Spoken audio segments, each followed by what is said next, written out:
In a minute, I'm going to show you the biblical prophecy that I think, more than any other, proves a miraculous origin. But let me tie up a couple odds and ends from the debate first, which I hope will lead us right into that prophecy. A good example is something like a very strange one, actually, that's maybe difficult for people to understand, is that in Scripture there's an idea that you should be careful not to count people, not to have a when my English brain stops, is to be careful not to have, what are they called when you count the people in a country? A consensus? Yes, not to have a census, right? So there are places in Scripture it says do not have censuses. No. This is what he's referring to. The census taken by King David. And here, Jonathan just doesn't know the background. Anytime you read something about a census, not just in the Bible, but in any ancient source, you're looking at a taxation procedure. You see, in ancient times, collecting taxes was tough. The problem is that these were barter economies, so it was hard to attach and record consistent values. As a king or governor, you only had a few options. You could apply tariffs to trade goods, which was easiest in something like a harbor where you had a natural choke point. You could also apply a levy, where people had to work on something like a building project for a certain number of weeks out of the year. That second one was big in King Solomon's time. That and his son Rehoboam's response to it are what broke up the kingdom of Israel. And third is called a poll tax, the easiest one to carry out. A poll tax just means that you're counting the number of people overall and then charging a certain amount of money per person. It's the reason Joseph and Mary were going to Bethlehem when Jesus was born. The Romans were updating the information for the collection of their poll taxes. The reason it was a bad thing when King David did it is that Israel already had a method of taxation through the tithes and offerings being paid to the Levites, and it worked well enough. Although I'm sure there were a couple of facets to that system that, from David's perspective, really got old. The first was anything that he wanted to do that required money probably had to go through the high priest. After all, that's where the money was coming from. And second, related to the first, is that this system basically meant that David wasn't really a king in the same sense that all the other kings around him were kings. Because Israel was a bicameral system of government at the time, with an executive branch, our king, and then a legislative, the priests. And David didn't have the things that other kings had, and that all the later kings of Israel and Judah would have. He didn't have a palace, and he didn't have a harem. I know, cry me a river. And the response he basically got at all levels was basically less than enthusiastic. Joab, his general, wasn't happy that his prestige among the populace was going to take a hit once the king that he supported started double taxing them. And we're told that God wasn't happy that David was trying to rewrite a law that was obviously meant to provide a certain amount of accountability. It's simple once you know the context. And I would tell Jonathan or any other Christian, if you ever come across something in the Bible that sounds super complicated, the odds are really good that there's just some context that you're missing. The Hebrew Scriptures tend toward simple morals. Now, speaking of simple, I'm not going to show you the section where they argue over the way the Bible presents its teachings, because it's a little messy. But Jonathan is trying to say that Christian teaching is just a series of ever-expanding patterns. And here, he's having trouble with the verbiage, but he's essentially correct. I might do this as its own video at some point. It really touches on the basic Christian-skeptic divide that's still out there. The short version is this. The Hebrew Scriptures teach patterns. The fancy word is archetypes. I think of mathematical fractals, something that's the same shape at any size. So what he's saying is that any moral the Bible gives is supposed to work the same way at any category of relationship. Basically, right thinking and behaving benefits the individual, it benefits their relationships, get enough people involved, and it benefits the community, and on up to nations and then the whole world. The reason this is important is that modern humanism predicts the same thing, just with a somewhat different set of morals and the hope for utopia here on Earth rather than in the afterlife. So these different sets of expectations give us benchmarks for comparison, more opportunities for external verification. Again, to be clear, the short version of this is to say that Christianity predicts that if you put its lessons into practice, you get healthy, well-adjusted people with vibrant, enriching relationships, strong communities, and that as long as a nation founded on those teachings doesn't turn away from them, you should be able to weather any and every storm. And if you do turn away from them, oh look, it's the Western world in modern times. Now, this is a game where everyone is playing on the honor system. I could show you all the Billy Grahams and Reverend Martin Luther Kings of the world and say, yay, Christianity. But there's people like this guy too. I grew up around both types. And the question is, which characterizes the beliefs? And everyone has to answer that question for themselves.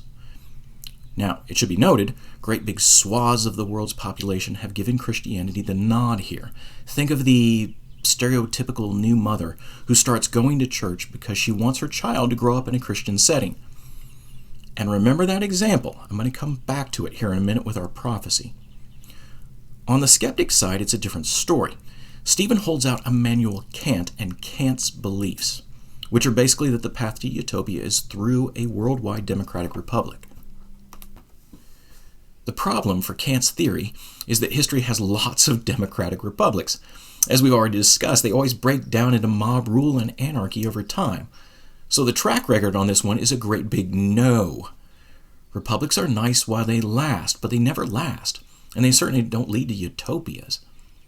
Now, in terms of the pattern, if we put Kant himself under the microscope, he looks pretty good. But his life, like nearly every humanist who wasn't an absolute train wreck, was founded on strict religious principles. Kant was raised a Christian.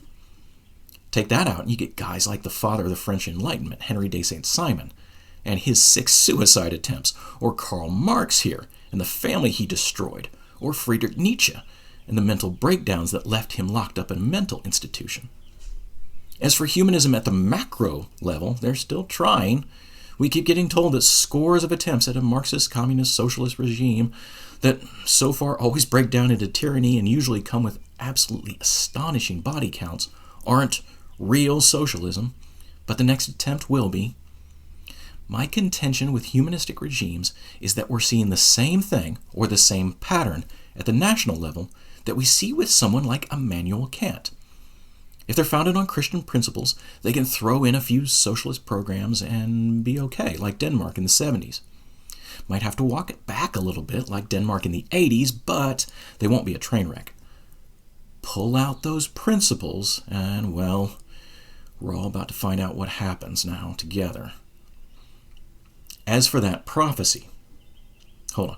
To recap, my main point of disagreement with Jonathan is that I believe biblical truth can be held up to the examination of external, visible verification, just like anything else, and that the Bible actually invites us to do this. But using prophecy to prove Scripture is a dicey business, I freely admit. Most of these were not only made, but also fulfilled before we have solid written records, so you could always contend that the prophecy and or its fulfillment were just additions after the fact. On top of that, some are vague or have lots of moving parts to them. Then there's this one. This isn't possible. It comes from the book of Isaiah concerning the Hebrew Messiah. It's part of a basket of prophecies called the Iron Rod or Iron Scepter prophecies that refer to the way in which this Messiah will dominate the nations of the world.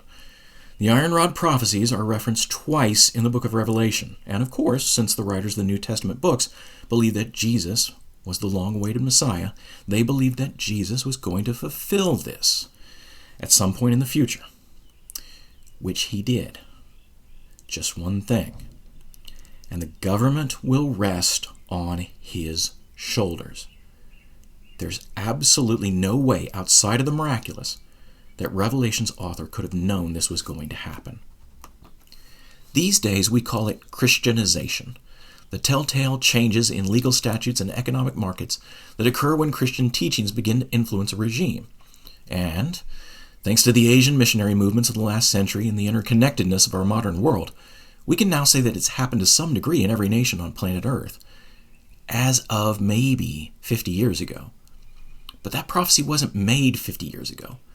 The Revelation one was made 1950 years ago. And when it was written, there's no possible way the writer of the book of Revelation could have guessed that was going to happen.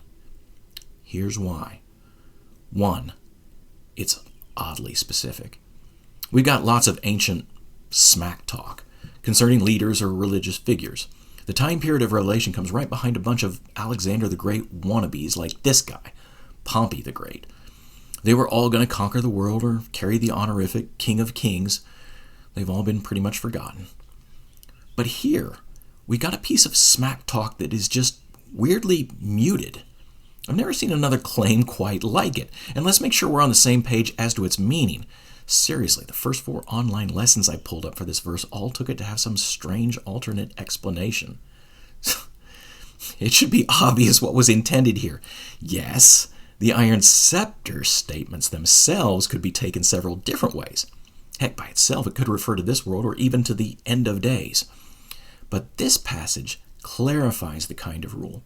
And the writer of Revelation makes it clear that this is a spiritual dominion, influencing government concepts, not crushing nations a la Alexander the Great. So, what does it mean for the government to be on his shoulders? Well, for anything to rest on something's shoulders means that it is founded in some way, that it developed out of this thing somehow. I can't believe I'm having to say this. And our guy Jesus wasn't a fashion model or a king in the earthly sense. He was a teacher. So we're talking about governments being based in some way or founded in some way on his teachings. Try that for smack talk. My guy's going to conquer the earth. Oh yeah? My guy's going to have governments all over the world drawing inspiration from his teachings. Okay. Second, at the time it was being attributed to Jesus, governments resting on shoulders was not a thing. It used to be, a little bit. Babylon and Persia were based on legal codes that rested on the shoulders of someone, Hammurabi in this case.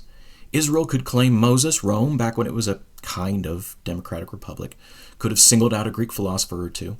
But when Revelation was being written, those were all long gone. No, the world of the 1st century AD was a world of personality cults. This was almost the high watermark of deifying our earthly rulers, bowing down and worshiping whoever was sitting on the throne. This is what Rome had become, and Israel and Persia as independent nations were gone. A quick story to highlight the difference. I once read a work of historical fiction set in Canaan during the Hebrew conquest.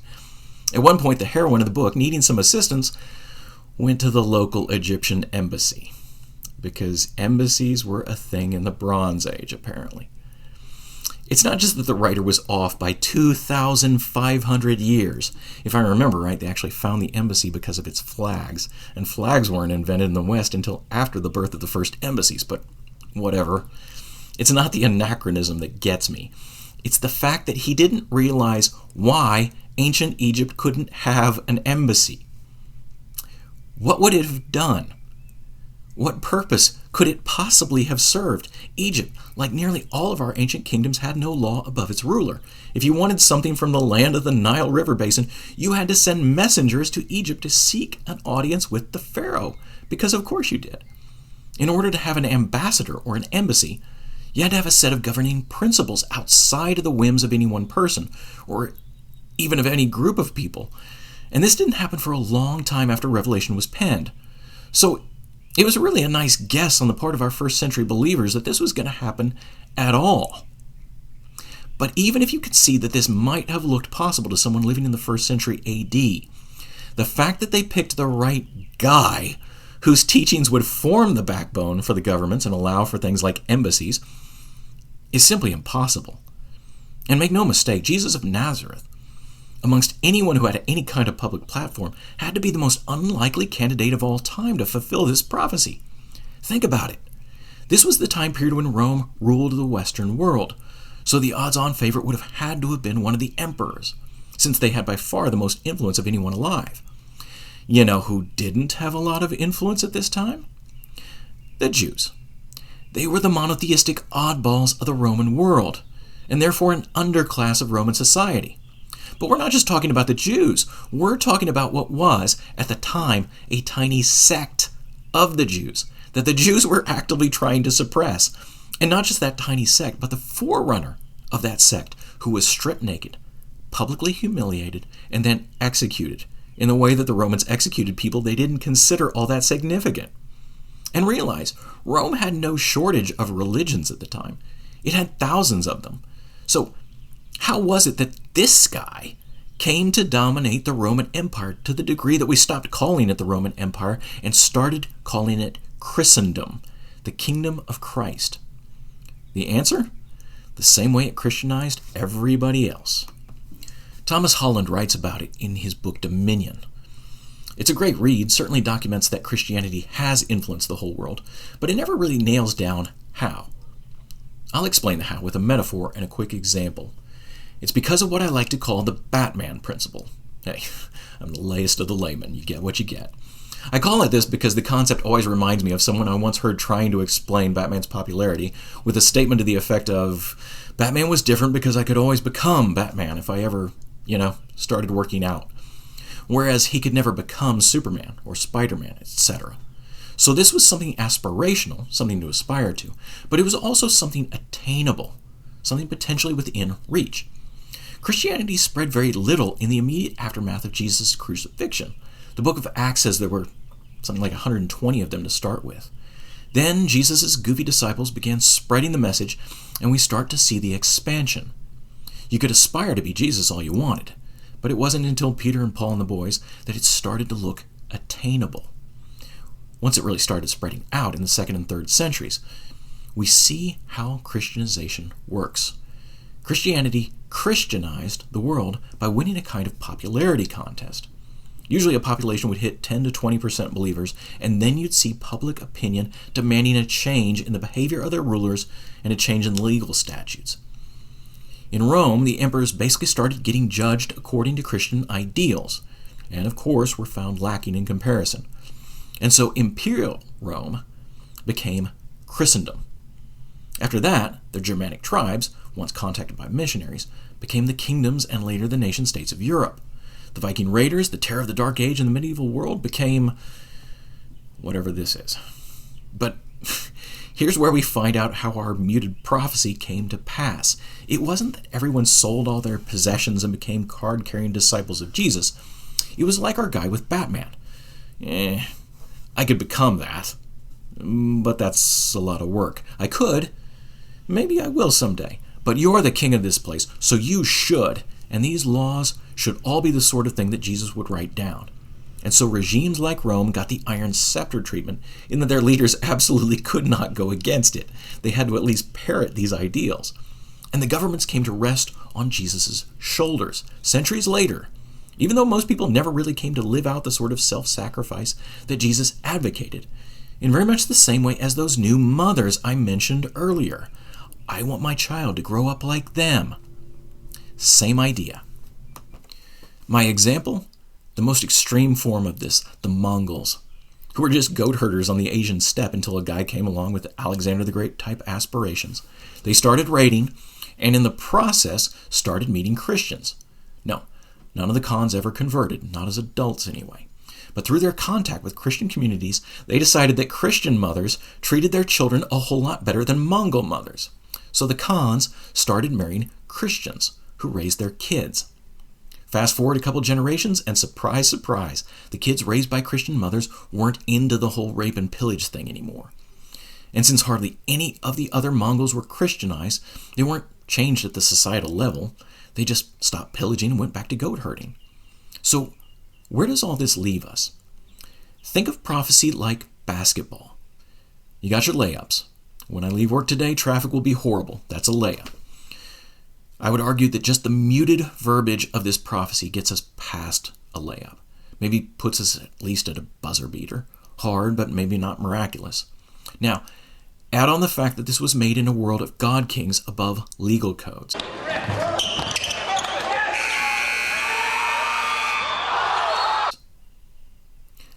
Now, add the fact that we name the single individual who is at the bottom of his society, who had already been publicly executed decades before. Over the river, off the billboard, through the window, off the wall, nothing but that. And we're in the realm of external verification. And realize, this debate isn't just a critique of religion and nothing else. No, it's a comparison between that level of foresight, correctly picking the one person out of the estimated 220 billion souls who have lived since humans began using tools, whose teachings would form the basis for the governments of the world, and getting that right. And comparing that to a belief system that predicts that the next time we try a humanist regime stripped of its religious foundations, everything will go great, and this time its economy won't collapse, and this time its leaders won't turn it into a giant murder machine. And here you go.